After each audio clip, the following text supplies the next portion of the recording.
It's a real pleasure to be here, and I'm glad that you people are choosing me over the didgeridoo. Is that what that thing's called? The musical instrument construction? Anyway. Of course, I lived in Yachats for a number of years. I used to come here from Arizona when it got too hot in Arizona. So now I'm going between here and New Zealand. So you can tell I'm into creature comforts. Most, if not all, of my career, I'm a food scientist, which means I'm a biochemist with some epidemiology background. And basically, my career has been centered around the safety of food additives and food in general. And to somebody who does that, of course, the holy grail is trying to find an association, the long-sought association between food and disease. You know, we know there's a cause. We just don't know what that cause might be. And so that's what I had been looking for my whole career. I think I found it now. I'm going to try to get you excited about what I have found and get you excited about an inadvertent food additive called methyl alcohol, methanol. Now, I first got involved in this purely by accident because I was evaluating a sweetener called aspartame. You've probably heard of it as Equal or NutraSweet. All right, now, this additive should never have been allowed in the food supply because it does contain this substance, methyl alcohol. At any rate, the story of how it got approved and how it was accepted in the food supply all centers around some terrible politics, and I don't want to talk about that because I don't want to even turn the Republicans against me on this one. I want everybody on my side. And so let me just say that 2 years ago, I published While Science Sleeps. And the full name is While Science Sleeps, a Sweetener Kills. And I really believe that a component of aspartame is causing some real serious changes in the disease state of the world, and particularly the United States. So let's just, I'm not going to be bashing aspartame the whole time. That's not important to me any longer. What's important to me now is that people understand what's gone on, that people understand the importance of this little molecule, this methyl alcohol molecule, what it can do, and so you know where it's found. It's not just found in aspartame. It's found in other foods that I'm sure some of which are near and dear to your hearts, and I think you need to know about it and know what the potential for danger is. Okay, I'm not new at this, as I just mentioned. This is the first article I published on the subject. It's in the Journal of Applied Nutrition, and it was published in January 1984, so 30 years ago. And basically what I'm saying is we know nothing of the mutagenic, teratogenic, or carcinogenic effect of methanol on man or mammal, and this was true at that time. Yet soon, an additional 2,000 pounds of it will be added to our food supply. And of course, you can't see the bottom of the slide, which says, must this be our test for its safety? And it turns out that unfortunately, it was the test for its safety.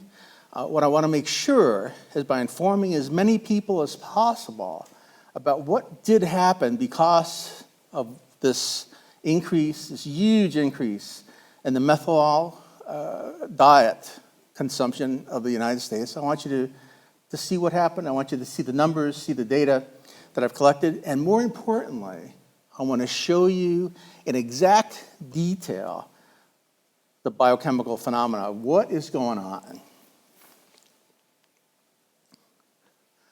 We know that the disease comes from both the diet or from smoking. So you can have a really good diet and you can smoke cigarettes, and it's all over. It doesn't, you're in trouble. And there's a group of diseases we associate with cigarette smoking. Well, methanol, this compound I'm going to tell you about, methyl alcohol, methanol, is found in both of these. Okay, and I think it's the causative agent. Here it is, methanol. Another name for it's wood alcohol. Call it wood alcohol because it was first produced from distilling wood. Take wood, put it in a retort, a big metal retort, put a fire under it, and the smoke that comes off of this contains about 8 or 9% methyl alcohol. And that's how it was made for years. And it was safe for many, many, many years. You know, from the early 1700s. It was used as a solvent, used in industry and this sort of thing. But the odor and the taste was so terrible that it never really caused much problem. Okay, but it was around the turn of the century, between the 1800s and the 1900s, where a way was found to make it beautifully clear, like what's in that bottle, and it tastes and looks and smells just like ethyl alcohol. And this is not a good thing. Here's the danger of it. Oh, I've got a button here. Okay, the big thing, and that is the very first compound that methyl alcohol turns into is formaldehyde. All right. And that's where it stops as far as I'm concerned. Now, I want to make it clear to you one thing. Let me just set this straight right now. If you go on the internet and you look up methyl alcohol, you're going to hear a whole different story than what I'm telling you. If you're a physician and you go look it up in your medical text and look up methyl alcohol, what they'll tell you is that, oh, no. It's not this formaldehyde that's dangerous. It's the next step in the metabolic process, the formic acid. The reason this information is so well accepted is because of the tremendous amount of money that goes into the protection of methyl alcohol and formaldehyde by the food industry. Now, just a little bit by the food industry, mostly by the big industries that use these chemicals as solvents. We'll talk about this again. So what I'm going to tell you, you'll find it, okay, on my website. If you want to get the data, you don't need to buy the book or anything. You just go to my website, and there's over 800 articles there, scientific articles. And what I've done is I've copied them completely, including my underlines and all that. You can read the full articles there.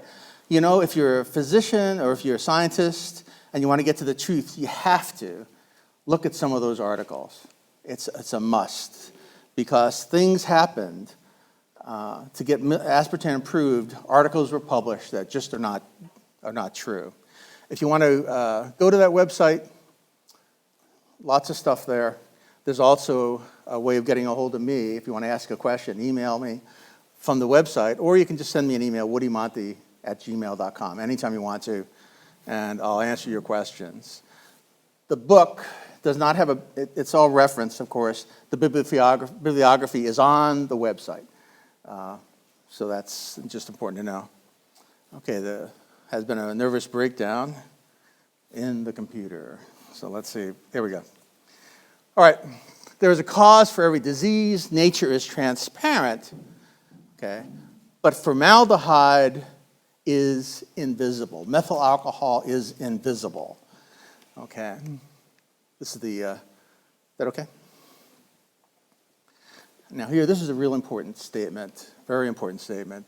The conversion of methanol into formaldehyde within the cell. Now this happens inside the cell in humans, and humans only, constitutes a compelling causative agent for many unsolved diseases. And I'm going to tell you, I don't have enough time to talk about all these diseases. I'll introduce you to all the diseases. The pathway is identical between all of these. I'm going to get in great detail into Alzheimer's today because some new research has just come out less than 20 days ago that really shines an entire different light on the whole subject. Okay, so the diseases I'm concerned about are these diseases that you commonly call diseases of civilization.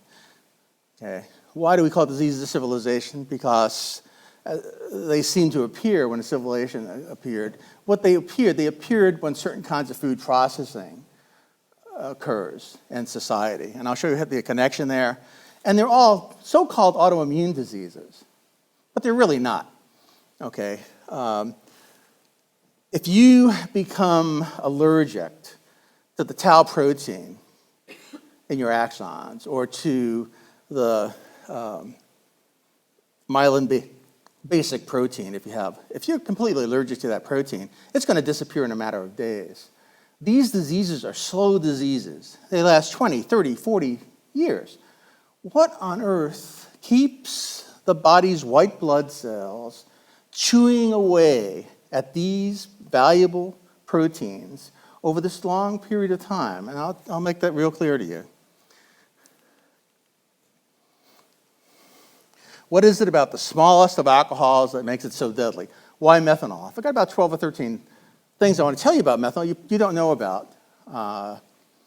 And many chemists don't know about. It's very fascinating.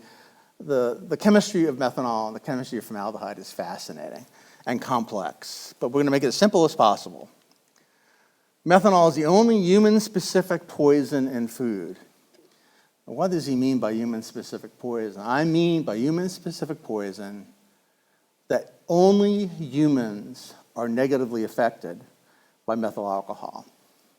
We have a mutation that causes severe problems with our ability to metabolize methyl alcohol. And it's going to be real clear when I show you how this works and what the difference is. But there's a difference of 100 times in the toxicological and the amount of methyl alcohol that'll kill humans versus what'll kill any laboratory animal, including primates. And I'll show you exactly how that happens. The only other human-specific poison, it's not in foods, of course, but it's the toxin poison ivy, which, just to be fair, I thought I'd give it some equal time. Methanol turns into formaldehyde, where formaldehyde is far too reactive. Formaldehyde is the most reactive organic compound. Out of the hundreds of thousands of millions of organic compounds, it's considered the most reactive. Okay. It is impossible to keep formaldehyde from reacting with biochemicals. And formaldehyde has two forms, which again, not many people realize, an acid form and a basic form, and one's worse than the other. But it's this reactivity that makes it so dangerous. But it makes it, in one way, dangerous, and in another way, relatively safe. If you're breathing formaldehyde, you're much, much better off than if you're producing formaldehyde inside the cells in your body, the cells that can do this. Not every cell can do this. I'll show you which cells in a second.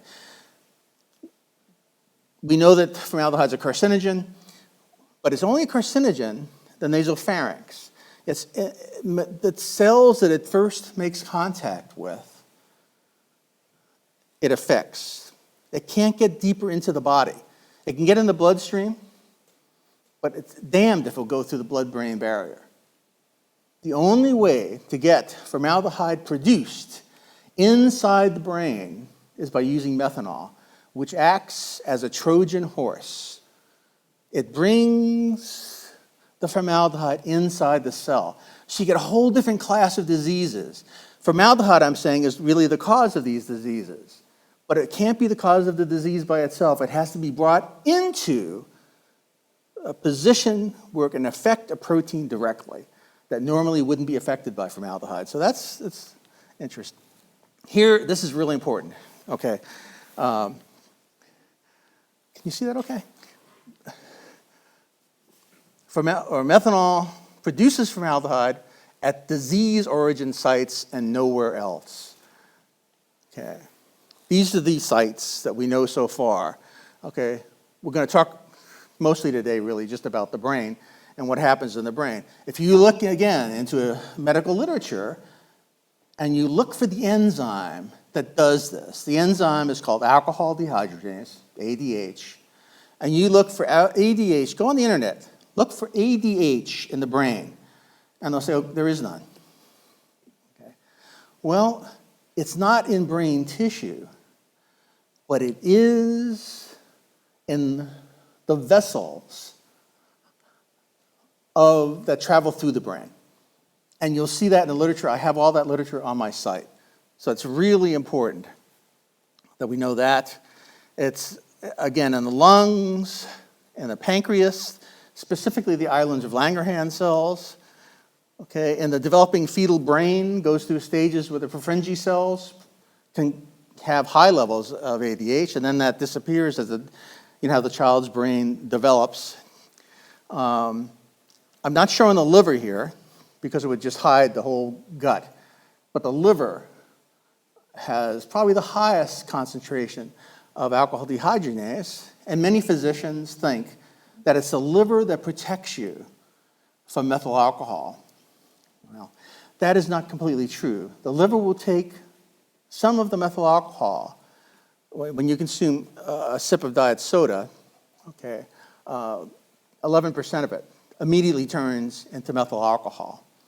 Okay, that methyl alcohol will go to the liver, but the rest of the material coming from the gut. Well, unfortunately, well, good or bad, some of the material that's going from the gut, being produced by fermentation, is ethyl alcohol. That prevents the liver from metabolizing that batch, okay, of methanol. Now, I'll show you why that is, and this is really fascinating. The breast, that's the tissue that I'm really concerned about. And the breast, the cells that produce the milk, okay, and also the cells that turn into adenocarcinoma, usually, in the human breast. These cells have quite high levels of alcohol dehydrogenase, and that alcohol dehydrogenase in the cells can convert methanol to formaldehyde, but it has no protection. The breast is the only cell that we know of that has alcohol dehydrogenase that doesn't have aldehyde dehydrogenase that will break up the formaldehyde. So it's particularly sensitive. Okay, formaldehyde is recognized as a human cancer-causing agent. It took the United States 20 more years than the rest of the world to make that decision, and that was because of the constant influence by lobbying groups that are dead set against anything negative about methyl alcohol or formaldehyde. Look at their names, okay? The Formaldehyde Council, the American Forest and Paper Association, Methanol Institute, Methanol Foundation. I fight these people all the time. The information they have on their sites, you should look at it. Okay, it counters exactly what I'm saying. But if you look yourself at the scientific literature, you'll see that it's just lobbying. Methanol causes birth defects in every animal it's ever been tested on. These are the defects that I found in my laboratory. I'm not going to go again, but I'm not going to spend a lot of time on this. But Becky Miller, who's an artist from Toledo, helped me out with a book. There's about 100 and some odd illustrations and tables in the book. And so it's fun. It gives a little lightness to the book, and it also does a beautiful job of showing stuff. And so this is her rendition of what a macrophage looks like, okay? And so here's what happens. Formaldehyde, when it gets to where it's going to go and modifies the protein, that protein becomes a food for the macrophage. The macrophages are those white blood cells. They have sites on them for formaldehyde-modified protein. And the industry, the pharmaceutical industry, has used this for years. That's how there's a proprietary mechanism that they all use to treat proteins before they inject them as vaccines or anti-venom, or this sort of thing. Very, very subtle treatment of formaldehyde. And then they inject it into the body, and there's 100 or 1,000 times more surety that antibodies will be produced, because this formaldehyde treatment causes the macrophage to consume that material, and then we go on from there for making antibodies. Here's a white blood cell, a macrophage. It eats formaldehyde-modified protein. So this is what I'm saying here, just so I don't get bogged down too much. What's happening with methyl alcohol? Methyl alcohol is entering the body and when it goes someplace where it can be turned into formaldehyde, that formaldehyde can modify protein, and that protein that's modified gets eaten. And that's, if you look, I'm just going to play you a little tape. This is my book also appears in video. This is a woman's reading. It's about 2 minutes. So just to change from listening to having to listen to me. If I can get this to work. If it can't work, don't worry, we can live without it.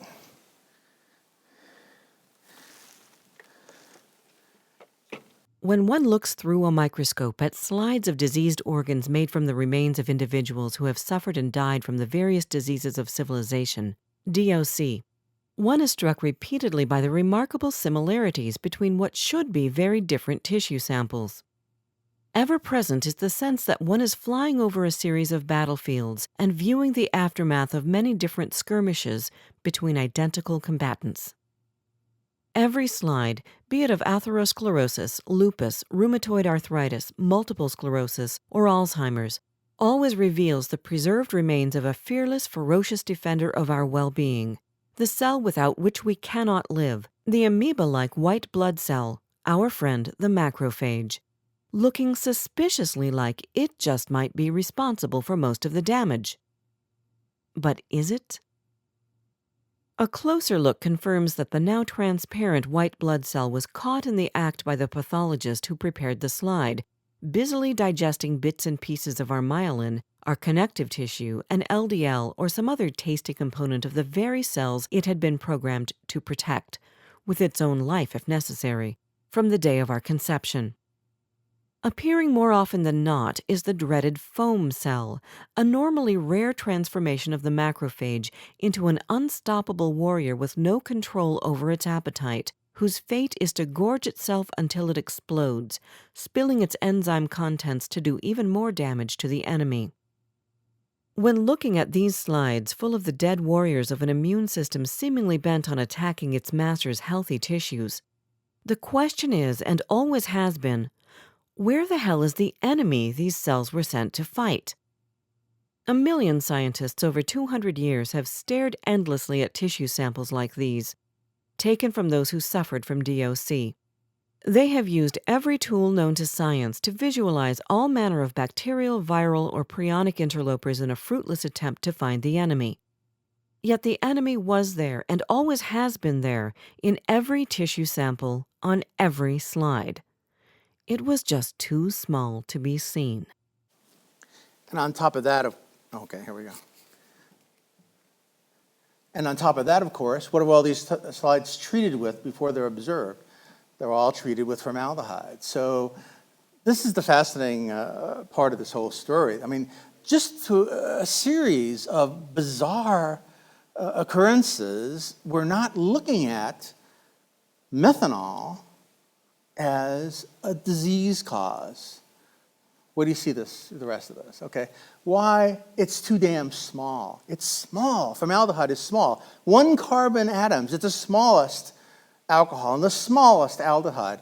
There's no way you can see it. It's invisible under the microscope, not much bigger than a water molecule.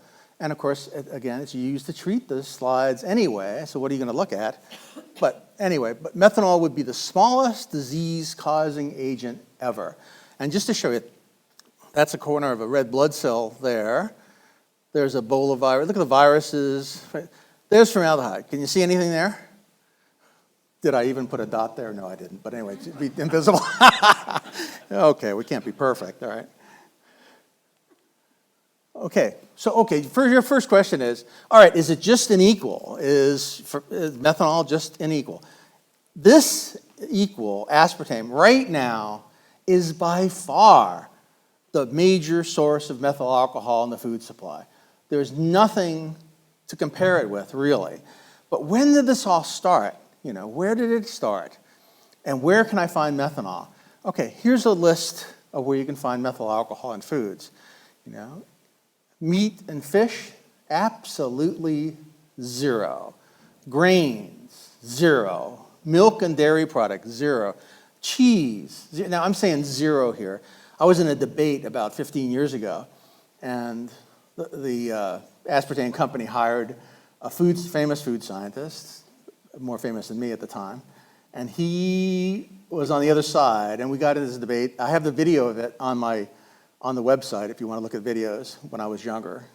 I was an ugly guy, but I got better. Anyway, so this guy, he said, well, next Monty's going to want to take cheese off the market. And I looked at this, and this guy, plus, the embarrassing thing was, this guy was a teacher of mine at Penn State for some courses that I took. And I'm going, oh, well, I'm going to have to slap this boy around. I said, yeah, you're crazy. What are you, nuts? There's no methanol in cheese. Yes, there is. Yes, there is. So anyway, that ended. And then I said, after the show, I said, okay, send me the article. Well, okay. Well, a month later, I get the article, and he was right. Okay. A can of diet soda, 12-ounce can of diet soda, had just a little bit more methanol than 2 metric tons of cheese. So I count that as 0. What do you think? Okay, and then legumes, bread. Here's the story. Methanol started in the diet. It started, well, let me just ask for one. You say meat and fish has absolutely no methanol. Okay, if you're from Scotland and you're using the traditional methods of making smoked fish and smoked meat, and you've got cold smoke working on this stuff, what's in cold smoke? A lot of methyl alcohol. You can take a look inside of some of these old-fashioned smokers. In Scotland, the Egyptians love their smoked fish. And this is, anyway, so if you're doing that, there's methanol getting in there. So these people have been exposed. If you consume smoked fish every day, you will be exposed to methyl alcohol. And anyway, so just wanted to mention that. But the smoked stuff in the United States has no methyl alcohol to speak of. Bacon, for instance, they just use such a small amount of smoke. The heat doesn't come from burning wood to smoke fish in most of the United States, or bacon. It comes from electricity. And just a little bit of smoke is added just for flavor. So you have to be careful of this when you make recommendations of what people should and shouldn't eat. Fresh juice. Now, fresh juice is when somebody's standing in front of you is making the juice. That's fresh juice, and there's a small amount of methyl alcohol in fresh juice. And depends on what you're juicing as well. If you're juicing something that's a little bit rotten, it's going to have more methyl alcohol. So there is a small amount of methyl alcohol, and that's what constitutes, my calculations were that the normal consumption of methyl alcohol in a normal diet, and that's considering the amount of orange juice or whatever that a person would consume in the morning, is about 7 milligrams a day, and that was good up until aspartame came out. But once we put methanol in aspartame, you can see that a liter of canned vegetables or canned juice contains, but who's going to consume a liter of it? You're more likely to consume a liter of diet soda. So where does the methanol come from in the fruits and vegetables? When they're fresh, they contain no methanol. You put them in a can, seal the top, and then what happens is the pectin contains some methyl alcohol. That methyl alcohol over time leaches out. You can't ever know how much is in there. It depends on a lot of variables. But that's when it all started. And what I'm saying is, especially some of these diseases, especially multiple sclerosis, which I'm really concerned about, started after canning was invented. And we'll show you that in just a second. Okay, when should we have started having problems here? The mutation, as far as I can calculate it, now nobody calls this the methanol mutation. We just know that humans metabolize methyl alcohol different than every other animal. And it had to happen many, many years ago because every single human has this, and I call it a defect, and it is a defect. And so, but did it make any difference to these people? Okay, to the Neanderthals and whatever? No, because you don't find them in the paleo diet. That's probably what I think one of the reasons that the paleo diet seems to be being so successful with some people who have some of these autoimmune diseases. There's no methanol because there's no canned food and no aspartame, no processed foods. And so it didn't cause anybody any trouble until Oh, and by the way, I'm going to talk about something. I'm going to talk about a big surge in methanol in the diets of Americans starting about 1970. Now, that's before aspartame came along. What happened was that food industry, the Coca-Cola company, and some of these big beverage industries discovered that there's huge amounts of juice concentrates being stored around the world that nobody had any real use for, that they could get for less than the sweetening capabilities of this material. So they decided, let's do some, people are thinking that fruit juice is good for you, and I'm against fresh fruit juice. Back when, do they still sell nice fresh squeezed orange juice here at the store? Yeah, no, they don't? Oh, too bad. Fresh juice, but it's got to be fresh juice. If it's not fresh, and I'm telling you, this is where we started going downhill. This is where some of these diseases actually began, and that is with these damn juice drinks that are put into bottles, sit on the shelf, and slowly but surely develop methyl alcohol. And that's when it started. About 1972 is when these drinks started becoming popular. And so you can see, we're going to look back at the disease development. Then what happened was the aspartame started, and it was a huge increase in methanol content. But all this is bad. Yes, unfortunately, even your own home canned fruits and vegetables. This is how methanol is made. Question. This is interesting. Just real quick, going through this timing thing. Apert in 1804 won a prize from Napoleon by developing a way that he can feed troops food all year long, and that was canning. So he developed canning. It's quite a bit different than the canning now, but the same principle. Entrap a fruit or vegetable or meat or fish in a container, heat it, and then let it sit, and then that's when the methanol. Now, luckily, early on, they mostly did meat and fish, so nothing wrong with that. It's just the vegetables and fruits that were the real problem. And so then came the Civil War. The Civil War, that was the first big experiment, feeding troops fruits and vegetables in the wintertime. Well, they got a real hankering for that stuff when they got back from the war, and they started buying it and looking for it in the store, and then their wives started, the ball can company started about a little bit later than that, and people started making their own canned fruits and vegetables. It was a real boon, but it wasn't a boon, because here's now our source of methyl alcohol. Then along came cigarette rolling, and cigarettes are particularly high in methyl alcohol because the leaves are loaded with pectin. The cigarettes are left to hang in barns, and they ferment. And this bacteria that ferments that tobacco releases huge amounts, if not all, the methyl alcohol from the pectin. And so this is a real problem, but it varies. A good cigar is made from dried tobacco that's been totally dried, and you smoke it, and the only methyl you get from that is just from the smoke, which is considerably less than if this cigarette were made. So it's complicated. This is a blessing, actually. In the long run, I think it's going to be a blessing that this crap came out. Okay?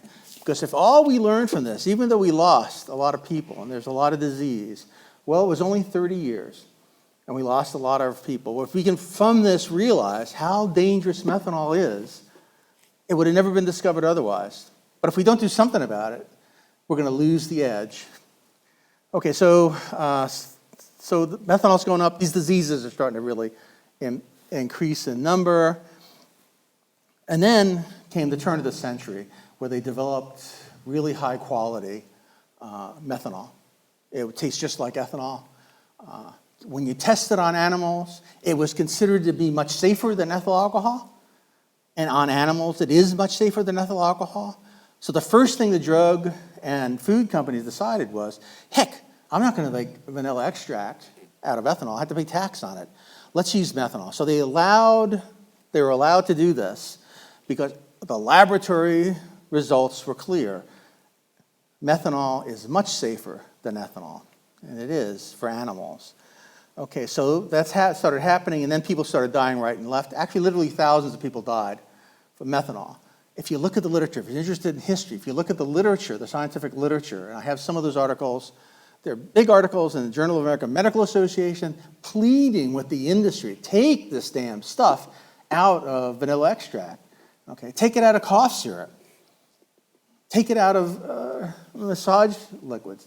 And heartfelt articles, some of them over 60 pages long. And sure enough, for the first time ever, the American Medical Association met, and they declared that methyl alcohol was a poison and it had to be removed from food.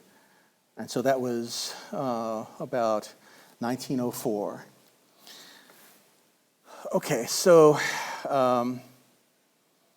we learned what methyl alcohol, how dangerous it was. We didn't know the exact details of why it was more dangerous, but it was classified as a poison. It had to have a skull and crossbone on it.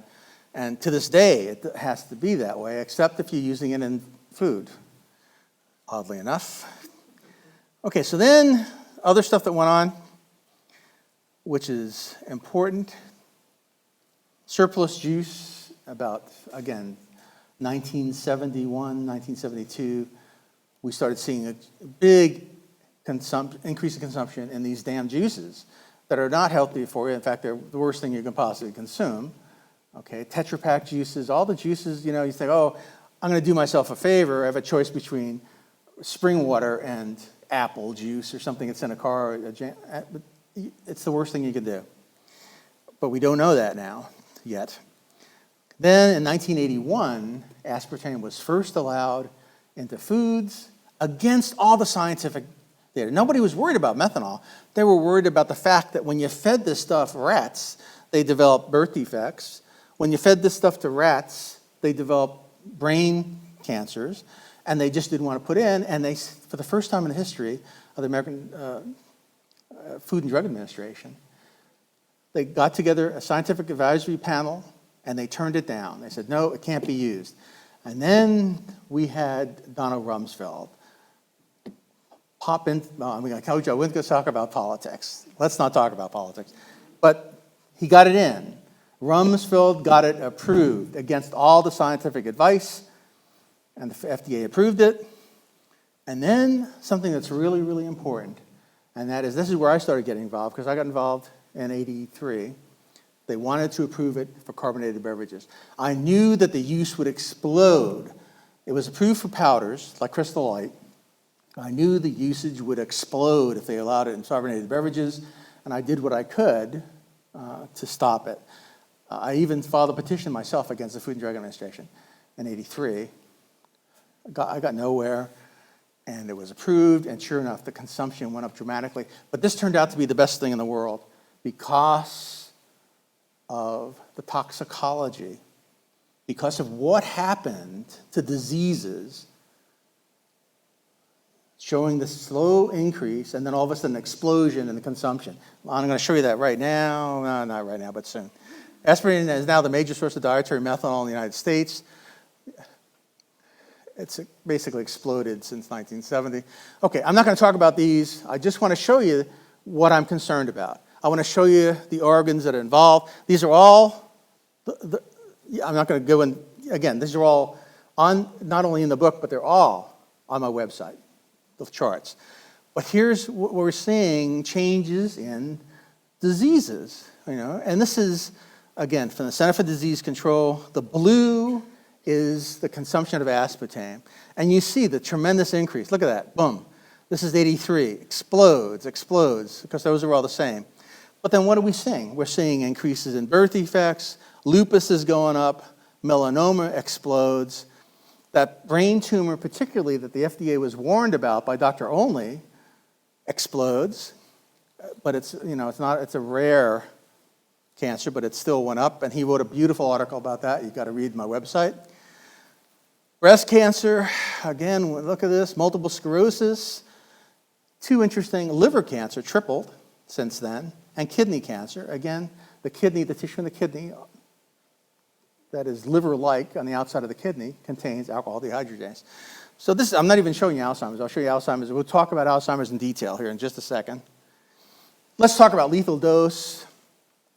I'm telling you that methanol is 100 times more toxic. And I'm not saying because a rat is smaller. In order to do toxicological relationships, to make it fair, it's always done in the weight of the poison compared to the weight of the animal. And so it's all equalized. So it's milligrams per kilogram or grams per kilogram or something like that. So this is what they do. This shows this man he's 155 kilos or pounds. I don't know what that is. He's heavy. But anyway, he's got the lethal dose of methyl alcohol. He can fit in that shot glass. It takes 100 times that to kill a rat. Here are the actual numbers, okay? And that's, what? Oh, geez. Okay, 150-pound rat would take 630 grams of methanol to kill it. Dog's about the same. Rabbit's a little bit more sensitive. The monkey is a little bit more sensitive. But man, it's 1/100th of what it is in rats. So what the hell is going on here? This is the key slide. If I don't get this is so important. This is an animal cell, a human cell, a mammal cell. It's all the same. What the hell is going on here? Okay, the cells look the same. They have the most important component of the cell relative to poisons, of most poisons, is the peroxisome. The peroxisome it's packed full of catalase to the point where some of it's actually crystallized. Okay, and catalase is what these animals use. And these things, they're spheres. There's 200 in every cell, approximately, peroxisomes. Every cell in your body has 200 of these, approximately. Animal bodies have the same. We're the same, they are relative to that. The only difference is our peroxisomes don't work. Our catalase will not take methanol. And what catalase does is beautiful. It takes methanol, it converts it directly to formic acid, and it has the capability to also convert it from formic acid to carbon dioxide and water vapor. So if there is formaldehyde produced, where does it go? It stays inside the peroxisome until it goes to the next step. And I compare it to a bomb disposal unit. You're throwing in the formaldehyde, and what comes out is either formic acid, which is safe, or carbon dioxide and water vapor. That's a tremendous ability to protect us. I mean, the formaldehyde can't get out of this peroxisome. The peroxisome's set up. There's nothing in there that could be damaged. Okay. So what happens with us? Well, it would be much better if we had nothing to metabolize methyl alcohol. But unfortunately, there's one enzyme that will metabolize methyl alcohol, and that enzyme is alcohol dehydrogenase. Now, it doesn't want to metabolize it. It has no affinity for it. It will only metabolize it if it's not busy doing something else. And what that something else is metabolizing ethyl alcohol. Okay. Now, the bad thing about this, the very, very bad thing about this, is the peroxisome, there's 200 of them, they wander around the cell, but they're not releasing anything that's dangerous. The alcohol dehydrogenase is a free-floating enzyme. It floats around in the cytosol. It's not connected to anything. It's just there in the tissue that it's present, and it will convert methanol only into formaldehyde, and then it lets it go. So where are you? Well, if you're near you see what I'm saying here. It can damage protein. It can make it outside of the cell, but it's not going to travel far because it's so reactive. Okay. Humans can die 3 ways from methyl alcohol. Okay. You say, okay, there's acute and chronic, and then what's the other one? Well, the acute, there are 2 acutes. There's one acute that I recommend. If you decide, hey, I've got Alzheimer's or something, I just want to end it all, and all you have is a jar of methyl alcohol, let me tell you, get enough methyl alcohol to really kill yourself. Okay? Because if you consume, now it's going to take more than ethanol. If you drink a bottle of vodka, a whole quart of vodka, there's a good chance, if you're not really, really big, like I am, you're going to die. If you drink it in an hour, you'll be dead in 2 hours. what happens? It's the solvent effect. Alcohol has this solvent effect. That's what animals die from methyl alcohol. That's why the dosage is so ridiculously high for them. 9 grams per kilogram. Hell, it's 7 grams a kilogram of ethanol that'll kill rats.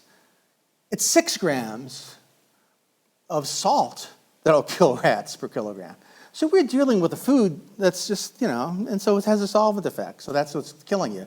So humans will die from the solvent effect, no problem.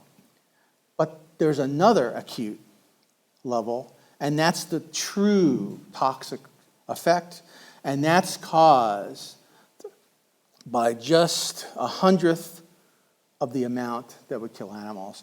A small amount, a teaspoon of pure methyl alcohol will kill anybody in this room, okay, if it's pure. And so what happens? Well, let me tell you what happens. Absolutely nothing. From a teaspoon, you wouldn't even get a little bit of a high, because in that way, it's the solvent effect. Wouldn't even get a high.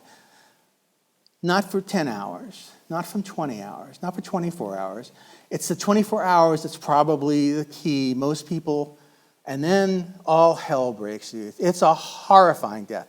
I'm not even going to go into it, but I'll have some pictures, unfortunately, of a young girl who passed on from just a sip of methyl alcohol. And you've got to see what happens to the body. It's nothing. You kill an animal with methyl alcohol, and God, they're partially preserved. They've got so much methanol in their blood. But you look at the tissue, it's fine. It looks fine. Not with humans. All that tissue that I pointed to as being areas where we have sites for alcohol dehydrogenase, that's all decimated. But the worst one is the brain. And the third way of dying, I believe, is from baiting of the immune system, which takes 20 years or so, the slow autoimmune diseases. I think that is then the chronic effect of methyl alcohol. Because look what tissue it's affecting and what it's doing to that tissue. Here's a girl, 4-year-old girl. She took a sip of methyl of a cleaning fluid that had methyl alcohol in it. The parents saw her do that. They took it away from her. They didn't think there was a problem because she didn't even get drunk or anything, and she seemed fine. So it took her 48 hours. She took such a small amount. It took 48 hours. So what's happening with humans? This is the big debate. You won't find the truth anywhere in the literature. But what's happening is, if you look at the literature as a pathologist and you look at the tissue, you will see that what happens in those 24 to 48 hours is that the methanol is turning to formaldehyde. The formaldehyde attacks the protein with that, and that protein attracts macrophages. And when macrophages, though, these white blood cells, see that there's too much for them to handle, they send out chemical signals, and in comes the monocytes. And the monocytes flood the brain. The brain explodes for the monocytes. Okay, and this is where the symptoms come from, the dreadful headaches, the horrifying report of how these people suffer and die. It is terrifying. Another thing that happens is the mitochondria. The mitochondria, the best way, the most supremely best way to stop mitochondria from producing ATP, and some of you people don't know what that is, but there's a few doctors in here, but I just want to sell them this, is by adding just a minute amount of formaldehyde. It turns off glycolysis, you're not producing ATP, and you eventually go into a coma, and that's what makes it less of a horrible death. Okay. Here's her brain. Now, this is on the left is a normal brain. This is her brain. Okay. It's exploding. It's exploding out of the dura mater. The pathologist opened, and this is common with deaths from methyl alcohol. It's common. And people say, it's edema. Well, it's a type of edema, but it's not caused by water, because why the hell would water go in the brain? No, it's explosion of the immune system. So where does this happen in the brain? I said it was in the circulatory system. It's true, and here it is. It's within the media and the intima, 2 layers of not all the vessels. It varies from person to person, But so these diseases vary from person to person, but that's the only place in the brain where methanol can turn into formaldehyde, but that's a horrifying place to have it happen. And so what happens is it's produced in the cells and it oozes out.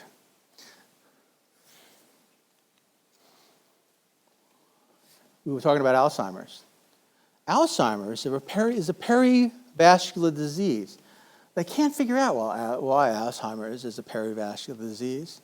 When Charcot discovered multiple sclerosis, okay, he looked at the tissue, he saw the demyelination occurring perivascularly. Take a look at slides for MS. You'll see exactly the same type of evolution of the destruction in the cell. In one case, the formaldehyde has bound to the myelin basic protein, which is on the outside of the cell.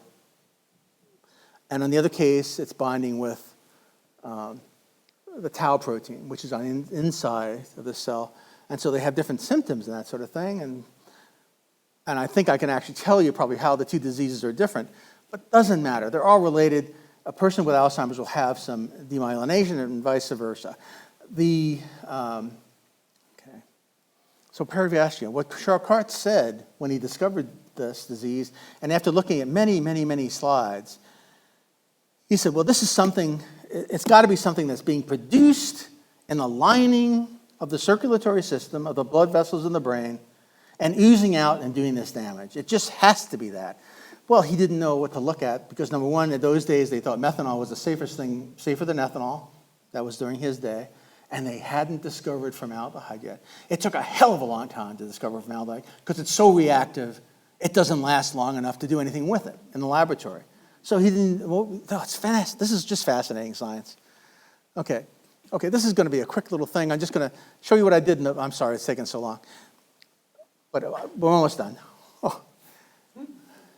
I'm a dyslexic, and I had to bring things to a certain perspective for me to understand it. So I said, okay, I want to understand how big methanol is, really, and formaldehyde. So I said, okay, I want methanol to be the size of a pigeon. So I started doing calculations, and I said, okay, if we do that, then we'll start everything in the book. We'll talk about everything in those categories.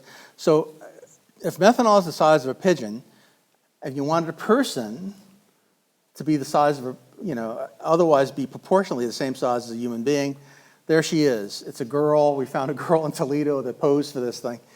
At any rate, she's 256,000 miles tall, okay? And one of her cells, we think a brain cell, is the size of Manhattan, okay? So that's it. There's Central Park. So I was able to write the book and tell people about the relative comparison of size and things. That was just sort of a eccentric thing to do. But then I said, well, since methanol is a pigeon and has the personality of a pigeon, it's a harmless, beautiful, harmless molecule. It can't react with it. There's the molecular structure right there. Nothing to it, just one carbon atom and an OH group. Not going to do any harm to anything. It's satisfied. Okay, then there's ethanol. And ethanol, this was great. This is probably why I picked the pigeon, because there's a pigeon in New Zealand called the wood pigeon. That's exactly twice the weight of a pigeon from the United States. And I said, oh, ethanol, because ethanol has got 2 carbons. See, according to chemistry, the fewer the number of carbons in an alcohol, the safer it is. So propanol is more dangerous and all this. But this is an aberration. And then formaldehyde. So formaldehyde, I picked a sparrow, a wood, well, I don't know what the hell I picked. Anyway, it was something that eats, what do you call it? Hawk, a little hawk? Sparrowhawk. Thank you. And so then the chemistry is really important. When formaldehyde touches water, 99.5% of it turns into formaldehyde hydrate. And that's the real monster. Formaldehyde is basic. This stuff is an acid, and it has 2 sites that it will bind to anything. Here's a close-up version of it. She did a beautiful job of this. Okay, and here's what happens. Formaldehyde is so reactive, the most reactive organic compound. If you put it in water, it will it turns everything into plastic, by the way. If you want to make urea, which is makes a clear solution in water, into a plastic, you just combine it with formaldehyde, because it grabs onto one molecule of urea with one claw, one with the other, and just ties everything together, makes it into a plastic. And so it can it can react with itself and produce a plastic. That's the only chemical that can do that, and it's just taking its alter identification, so the hydrate latches on to, I know it's too much chemistry, forget it. Anyway, you get the idea. Well, this was done, I call this is a Chinese chemist who did this work about 7 years ago. And he showed clearly that the tau protein in a cell can turn into tangles. Now, we know that tangles are a major important structure in Alzheimer's.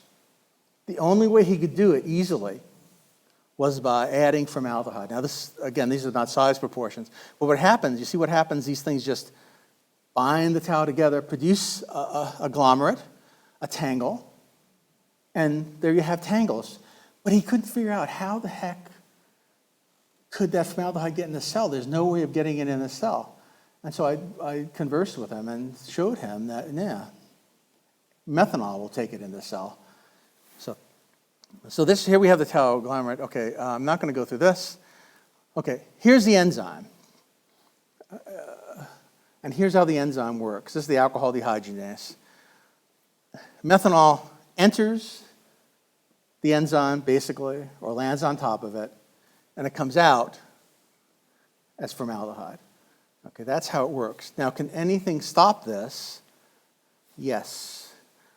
The enzyme alcohol dehydrogenase was made for ethanol. If you have one ethanol molecule, that ethanol molecule will take up the position on the ADH and prevent the methanol from attacking, up to 12. So it has an affinity ratio of 1 to 12, which means that the smallest amount of ethanol will prevent the methanol from converting to formaldehyde. And if you can prevent it long enough to lose it in the kidneys, then you're set. Okay, this explains the U-shaped curve for all of the diseases of civilization. Okay, every single one of them. A sip or drink, an alcoholic drink a day, one drink, will protect you, in some cases 2 times, from the disease. So nobody's been able to explain this. Why would a drink of alcohol prevent you from in other words, you've got a friend that's a complete teetotaler his whole life, and they contract Alzheimer's, and then you have your happy little drink a day, and you don't. Well, it's just because of the slide I showed you. Okay, a little bit of ethanol will prevent that statistically. Okay, they discovered that in this simple little study they did with dementia. The study they did more recently with Alzheimer's itself, there was a 3-time protection from just one drink a day. So a person who drink would have 1/3 of the chances of developing Alzheimer's. Well, how does that fit? Well, it fits because what I told you. Methanol is a component of cigarette smoke. Cigarette smoking is considered a risk factor for all of the DOC, all the diseases of civilization. They've never figured it out. There's only 1,700 or so chemicals in cigarette smoke. They haven't figured out which one of those causes these diseases. Yet MS, who for 160 years have never been able to decide on any causative agent, now agrees that the one causative agent they can agree with MS is cigarette smoking. So why? I think it's the methyl alcohol. It's perivascular. Come on. Smokers have higher, this is a very recent article. I'm almost done, guys. Oh, you're so brave. I'm really proud of you all. July 10th, recently. Okay, smokers have higher dementia risk, warns the World Health Organization. 45% higher risk of developing dementia. Now, dementia is not Alzheimer's. However, in the article itself from the World Health Organization, they say 14% of Alzheimer's disease cases worldwide are potentially attributed to smoking. Well, what is it? What is it? It's the methanol, because it's the only thing you can show the details of causation. So that's the first thing you ask was, how much methanol is in diet soda? About 20 some odd years ago, when Monsanto purchased from Rumsfeld aspartame, I was in great terms with all these guys. Of course, they wanted to kill me. So I said, the hell, I'm going to show these guys. So I produced this picture back then. And I got, because Agent Orange, the only company that was ever sued successfully for a bad Agent Orange was Monsanto. So I said, well, they'll get the hang of this. So I sent them this picture, and that's 2 packs of cigarette. That's the amount of methanol in a liter, equivalency in a liter of diet soda. So the implications here are phenomenal.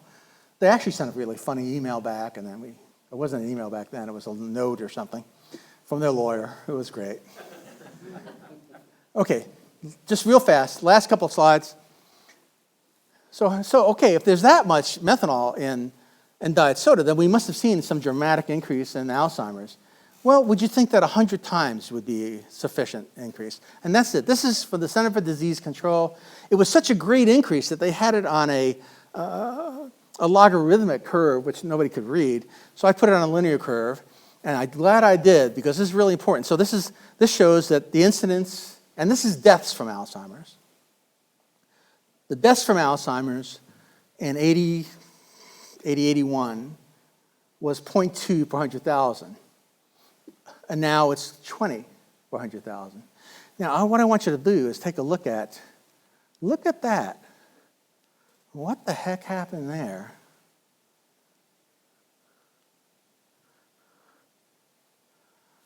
Next to the last slide, a quick review, and then I'll show you what happened there. Why methanol is the cause of Alzheimer's. 3 increases in methanol consumption since the 1970s. Okay. And this is where we start seeing this happen. You can't die from Alzheimer's in a couple of months or years even. It takes a while. Methanol becomes formaldehyde inside the lining of the blood vessels within the brain. Alzheimer's is a perivascular disease. Formaldehyde produces tau tangles. Formaldehyde makes brain protein bait for the white blood cell. The last stages, you don't see too much autoimmune in Alzheimer's until the last stage, the last 6 months, and the brain shrinks to half its size. Okay? And this is because the tangles are breaking through the axons. They're exposing the formaldehyde protein, which was hidden otherwise inside the axon, so the macrophage couldn't get to it. Then they're exposed, and then it's a feeding frenzy in the last bit of Alzheimer's. Now this is key, the only experiment ever to produce full-blown human Alzheimer's in an animal model was just completed. It just got published. I have it here. I got a pre-cut version of it, in fact, but you can find it on the internet under the MED. What is it called? PubMed, yeah, the abstract. If anyone wants to see the article, I'll show it to you. But basically, they produced the tangles, they produced the plaque, they produced the permanent memory loss in these monkeys, okay? And they produced the changes in phosphorylation, which has to do with the mitochondria, which I was just talking about. Everything. How did they do it? This month, scientists have reported that adding methanol to the drinking water of rhesus monkeys over a 2-year period caused them to develop Alzheimer's, mimicking perfectly the human disease. What else do we need? And let me show you the curves. Take a look at this. Look at this. Remember I said the consumption shot up? Well, 15 years later, that shoot causes a huge shoot in the incidence of the death from Alzheimer's. Now, this is sufficient evidence that they needed from tobacco to show that tobacco causes lung cancer. And to this day, if Hill's correlation, they can't do it with tobacco because you can't produce lung cancer in laboratory animals. They could just get sick, but they don't get lung cancer. So because they're not perfect models, huh? This last slide, the diseases of civilization have in common slowness. They're slow diseases. The immune system has got to be fast. Bacteria reproduce every 20 minutes in your body. The immune system will destroy you if one of your proteins becomes an enemy. But it's not. It's just a slow thing. We're slowly but surely causing this to happen. Tangled, malformed, leathery sclerosis. Now, this is something I didn't mention, but these diseases, multiple sclerosis, atherosclerosis, there are other scleroses. Okay, there's Charcot, the person who discovered multiple sclerosis. Not discovered it, but he wrote up on multiple sclerosis. Well, he's sitting there with his top hat on. He must have been pretty eccentric, I don't know. And he's sitting there with his top hat on, and he's over a sink. And he's got his maid gave him her brain when she died because he hired her because she had MS, and he wanted this. That was the first brain he ever looked at. And so he's got this brain. You know what brain's like when you first take it out of the skull, and they didn't have formaldehyde back then. And so he's putting his fingers to the brain. And he feels these long strands of leather, which is French sclerot. Okay. So what's caused this stuff? What's caused the sclerosis? It is the propensity of formaldehyde to connect proteins and turn them into plastic. We use it in embalming. So we're being physically embalmed, and pieces here and there. They've just discovered now that Alzheimer's has an increase in these agglomerates of protein, maybe just 2 or 3 proteins, that turns protein into garbage that the body has to remove in the lysosomes. What could do that? Only formaldehyde. Only formaldehyde. But right now, and for probably a while, again, cigarette smoking is causative for all these diseases. Alcohol drink is preventative. We know why now. And the mysterious invisible cause has never been discovered for hundreds of years. I'll just leave that up there so you can take a look at it. It's just the last slide. It's just, you want to know why, since you're all sitting here and you're not getting up en masse, was this gone discovered for 200 years, okay? Invisibility, methanol, the world's smallest causation. And formaldehyde's very much small, a little bit bigger than it is. Formaldehyde is the most reactive organic compound. It took a long time to even discover it. And it's only been a few years since they even found out that, hey, you can find it in the human body. It's used, but you can't really locate it because it's so reactive. But you know by interpolation that it's being used, okay?